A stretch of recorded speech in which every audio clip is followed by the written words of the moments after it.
important. Fruitvale Station is based on the true story of a 22-year-old man named Oscar Grant. He was an unarmed African-American shot to death by a white police officer in Oakland, California 4 years ago.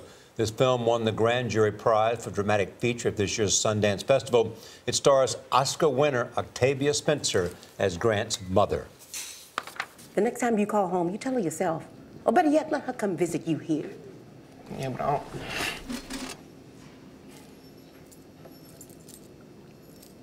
She don't need to be exposed. You already exposed it. You already exposed her to this. So you gonna leave me? You gonna leave me again? What kind of mom is you? I'm in here by myself. I love you, Oscar. You don't love nothing. I do. And I'm praying for you. Octavia Spencer joins us now. Welcome. Thank you. Glad to be here. Tell me about this role and whether you were anxious to take it or not.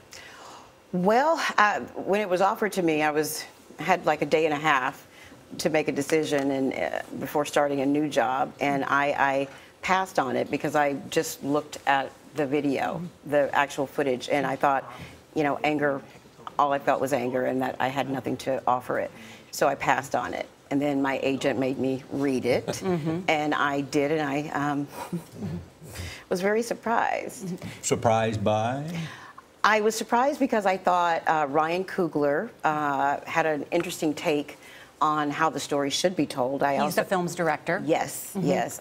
I thought he was a young Jewish kid, and then when I read it, and I went back and looked at his bio, I realized he was African American. But either way, I was really impressed with his storytelling. This story of Oscar Grant, who unarmed, shot and killed in Oakland, California. This movie was released right around the George Zimmerman trial, the verdict. What do you think about those two coming at the same time?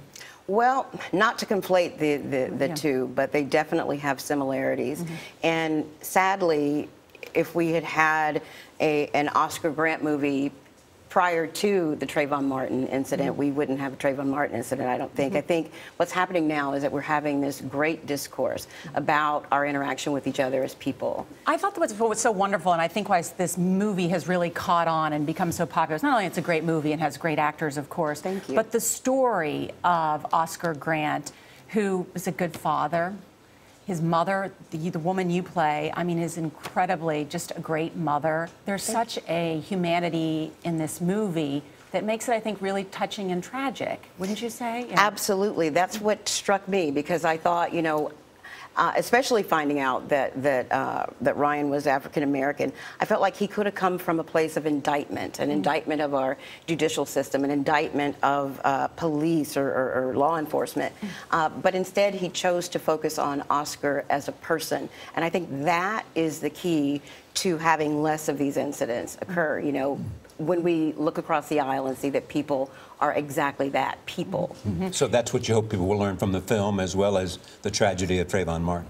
Well, I hope so, because I think that that's what we lose sight of, that Trayvon Martin was a young 17-year-old man in his father's neighborhood, that Oscar Grant was a young man, no matter what, you know, his checkered past was, he was still a person, and some people are uncomfortable seeing him interact with his family, seeing him interact with his daughter.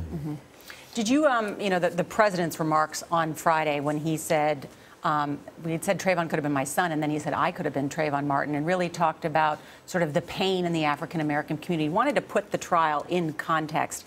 When you mentioned earlier, you think we're having a different discourse now. How important is that?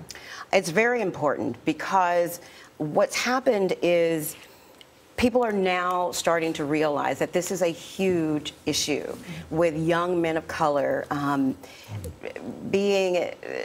being seen in an empathetic manner, you know, and as we talk about it, as we, you know, shed a light on the situation, I think that more and more instances will occur where families start talking to their kids about, how do you feel about this? What does this mean to you? Or how do I feel about this? I didn't realize I had that sort of a bias. And I think that's what's important. You won an Oscar. Yeah. By the way. I was going to talk about the Oscars, yeah. For the help. Pretty good thing to do. Yes. Pretty nice. Yeah. Did it change life dramatically for you? No, thank God. It changed my career dramatically because I, had access to this role. But my life is still pretty simple. I like that. I like you choose it to be that way. Absolutely. I don't think I could have it any other way. But you talk about there are challenges, very few roles, you think, for black women. Oh, there are definitely very few roles for black women, Asian women, women of color, Latin women. So we have to sort of be the architect, and creating those roles.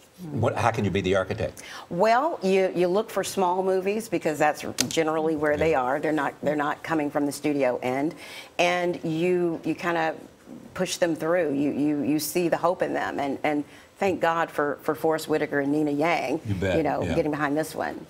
So the people from Superman and Batman haven't called you yet. Well, I'm ready to put on my cape. There you go. Octavia, thank you. Thank you. Thank you. Congrats. Thank you for having me.